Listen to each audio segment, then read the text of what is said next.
May the words of my mouth and the meditations of our hearts be acceptable in your sight, O God, our strength and our Redeemer. Amen.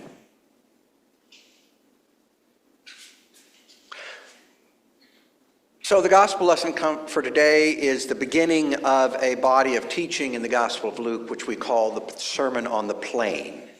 It is roughly parallel with the Sermon on the Mount that we find in the Gospel of Matthew. And it makes us squirm in our seats a little bit, doesn't it? Yeah, well, no, wait. If we're poor, if we're standing on the street corner with a sign, or maybe if we are working 2 or 3 jobs all day just to make ends meet and we can barely ever see our families, then it is a word of comfort, isn't it? Blessed are you poor, but woe to you who are rich. Okay, Jesus, wait. Now, what kind of rich are we talking about? Are we talking about the 1% in the United States that owns over 10 times the amount of money that the bottom 50% of people in the United States owns, 160 million people? Is that what we're talking about? Is that level of rich? Or are we talking about in comparison to the rest of the world where we have air conditioning in our homes? Or a car? Or health insurance? Yeah. Blessed are you who are hungry now. Did you have breakfast? How about supper last night? Yummy, yummy banana bread back in the kitchen.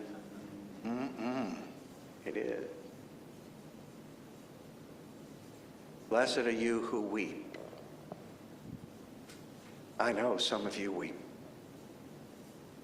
I know you do. Some of you have been weeping for a good long while now.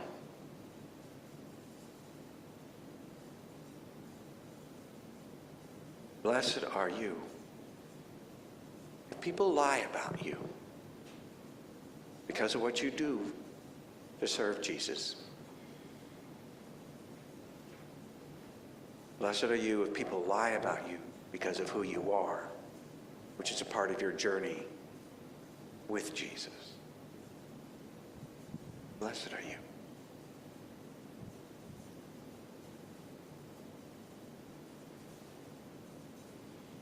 Okay. So what if, Jesus, we're rich, but we're weeping? What if we're full, but people speak badly about us because of what we're trying to do for Jesus or who we are in our journey with Jesus? What about that?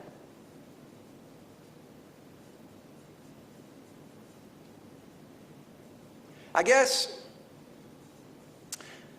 I would like to say 2 things that I think this passage does not mean, and 3 things that this passage does mean. 2 things that this passage does not mean. First of all, I don't think it means that we're supposed to be miserable. If you want to get to heaven, you got to be miserable. If you want to be a real Christian, you got to be miserable. And if you're not miserable, you're not a real Christian. Everybody come to St. John Lutheran Church where we're all miserable. Yay! Yes. I don't think that's true. Well, first of all, because at least in the Gospel of John, which I'll give it to you, is a different gospel. In the Gospel of John, Jesus goes to a wedding. He's part of a wedding party. In fact, he aids and abets the drinking.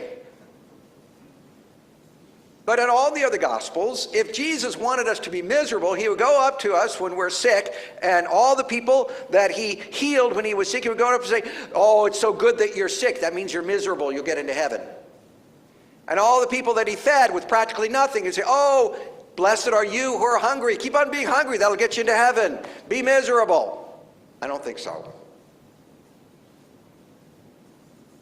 Number 2, there are in the New Testament in general and in the Gospel of Luke in particular a variety of wealthy people who follow Jesus.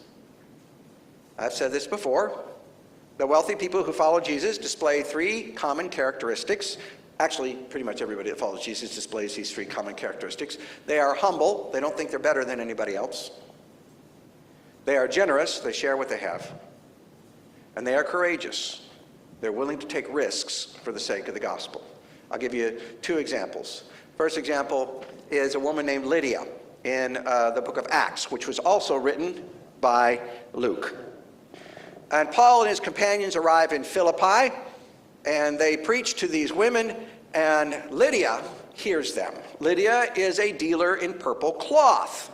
Very expensive to make. She has to engage in global trade networks in order to obtain the raw materials for her craft. Very expensive to buy, very profitable to sell. Purple cloth. Lydia says, if you have found us to be faithful, come to my house and you can stay there. So she is generous with her accommodations, which, by the way, is going to be more than just a one-room cottage, which most people lived in. It's going to be a pretty big house if she's going to house Paul and his companions. Come to my house and stay, she says, and she's humble, if you have found us to be faithful. And she is also courageous, because Paul and his companions, at least him and Silas, fall afoul of the wealthy and powerful folks in Philippi. And they beat him, and they put him in jail all night, and there's a whole big story. But anyway, Paul and his companions eventually leave Philippi. But who stays? Guess who stays? Lydia. And guess whose house and address is known by the powerful and the wealthy people that were mad at Paul? Lydia's house. And that's where the church at Philippi started. Remember the letter to the Philippians? She is courageous. Also, immediately after this teaching of Jesus, called the Sermon on the Plain, a centurion sends to Jesus and says, please, could you heal my beloved servant? I have a servant who I love, and he is dying. Can you please send your healing to him? He says, I am not worthy for you to come to my house, but you just say the word, and my servant will be healed. He is humble, and he is respectful of Jewish customs and traditions, such as the fact that a Jewish person is not supposed to go into a Gentile household. He's also generous. The people who come to Jesus and ask him to heal this servant say to Jesus, this guy paid for our new synagogue to be built. He is rich enough and generous enough to pay for the new synagogue to be built. And the centurion is courageous, because here we have a teacher out in the wilderness wandering around with a huge crowd of people behind him. This is a dangerous situation if you are an occupying army. Because guess where rebellions come from? They come from teachers out in the wilderness with huge crowds of people following behind them. And guess who the Roman authorities are going to come to first if this particular teacher and crowd turn into a rebellion like so many others have before? They're going to come to that centurion who reached out to the leader, who asked the leader for help. And yet the centurion still loves his servant enough to take the risk. Wealthy people show humility, generosity, and courage. So I don't think this passage means we're supposed to divide each other up.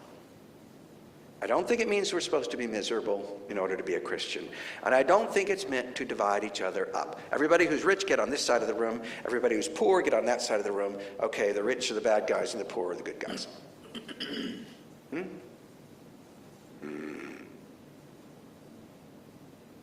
I do think this passage is meant for 3 reasons. The first we've already mentioned. I think it's meant to comfort. Comfort us if we're poor. Because very often we are looked down upon if we struggle to make ends meet. It is somehow a deficiency in our character, perhaps even in our humanity, if we don't have all the cool stuff. It's supposed to be a comfort. Secondly, it's supposed to be a warning. Be careful if you have wealth. Be careful. It will infect your mind and enslave your soul. Later on in the Gospel of Luke, Jesus tells us a terrifying story about a rich man who remains unnamed and a poor man who has a name, Lazarus. That's kind of an inversion of how it usually works. Usually we know the rich people's names, and the poor people's names we don't know so much. Lazarus sits on the front step of the rich man's house, and he is starving and he is sick. And the rich man eats sumptuously every day. He has meat every single day. He has some kind of meat every single day. Can you imagine that? Wow. Lazarus dreams of eating the scraps from his table.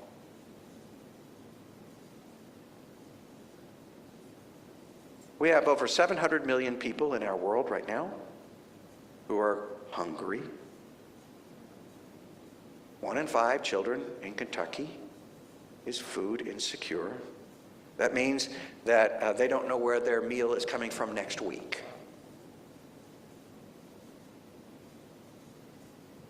Our world has gotten smaller since the time of Jesus. Nowadays, you can talk to somebody and even speak with them on video just as fast as if you get up out of your couch and walk to the front door and talk to somebody. They are on our front step. Where do we get our t-shirts? We get them from Bangladesh. The cobalt in our cell phones is mined, sometimes by independent miners with babies on their backs, pounding away at hard rock and breathing silica dust into their lungs in the Democratic Republic of Congo. That's where we get our cobalt, among other places. These people are on our doorstep. The world is smaller than it used to be. What happens to the rich man when he gives Lazarus nothing? Nothing. Be careful if you have wealth. The rich man ends up in hell. In hell.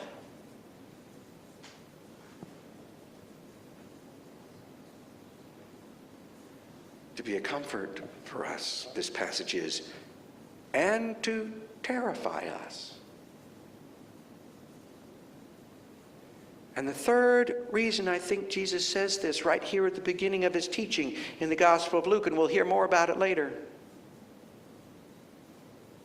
The third reason, I think, is to set us free. To set us free. Trust not in your riches, nor in any mortal person. There is no specific person who is going to save us. There is no specific person who is going to make everything all better. Trust in the Lord. Because if we trust in the Lord, then whatever amount of money we have, a lot or a little, we use it as a tool, and it doesn't control us. We control it. It doesn't possess us. We possess it. And we possess it for the purpose of showing love to our neighbor. That's what it's for.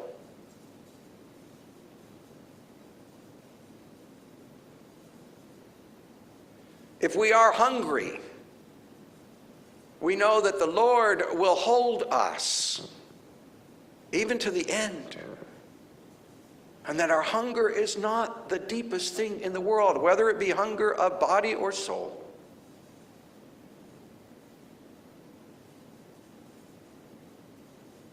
If we are weeping,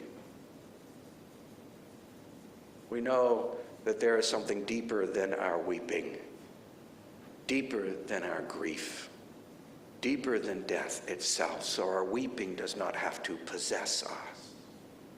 We can weep trusting God's hands to hold us underneath our grief. And if people lie about us and say despicable things about us because of who we are or what we do to follow Jesus, we know that our dignity, our value, Our purpose as human beings does not come from what anybody else says, nor no matter how many hits they get on their Twitter feed. Our dignity comes always from God and can never be taken away, no matter what anybody says or does to us or to anybody else. Everyone's dignity comes from God and cannot be taken away, no matter what anybody says about anybody else.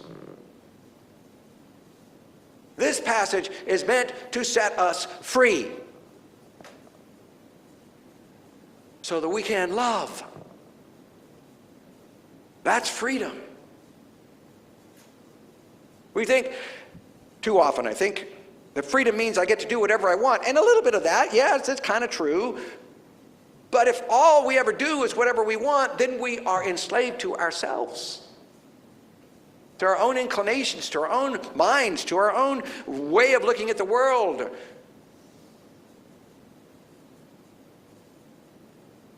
Real freedom is a freedom to love, to serve God by serving this creation, by loving ourselves, by loving each other and the people that we don't know.